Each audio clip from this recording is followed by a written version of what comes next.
Yo, what's up guys? Welcome back to the channel. In today's video, I'm going to show you how to set digit savings for self-employed income. Now, if you're self-employed, managing irregular incomes can be a bit tricky, especially when it comes to setting aside money for taxes, business expenses, or just, personal savings. Digit can help to automate or organize this process for you. Here's what you need to do.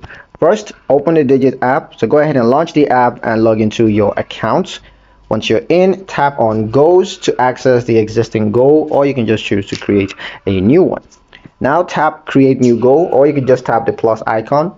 Choose a goal name like quarterly tax, maybe emergency funds or business expenses, whatever it is. Go ahead and create a name for it.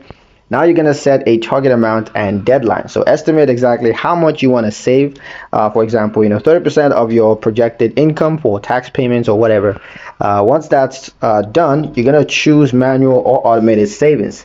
Manual transfer here, if your income is inconsistent, you might prefer manual transferring a portion of each payment that you receive.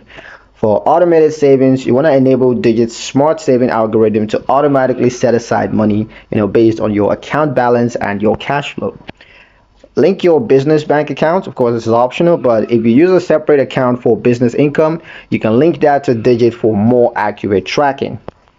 Adjust saving frequency. Now, under your goal settings, you can change exactly how often Digit saves, from weekly to daily, based on, of course, your income patterns, whatever it is that you want. Next, monitor and adjust as needed.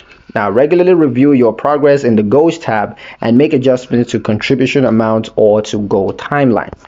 A pro tip: create multiple goals. Now, separate your personal and business savings. It could be one for taxes, one for laptop upgrades and such. Just make sure you create multiple goals. You also want to set notifications so you stay informed of each transfer with customizable alerts, and use roundups. So this adds extra savings through spare change from purchases. Digit empowers self-employed individuals by removing the guesswork from savings. Whether it's for taxes, business investments, or just peace of mind, you can stay financially organized with minimal efforts. And yeah, that's pretty much it for the video, guys. Hope you liked it. Hope you found the information here useful enough. If you did, like the video, comment down below, let me know what you thought. Share the video with your friends and subscribe to the channel if you haven't done so already. And I'll see you in the next one.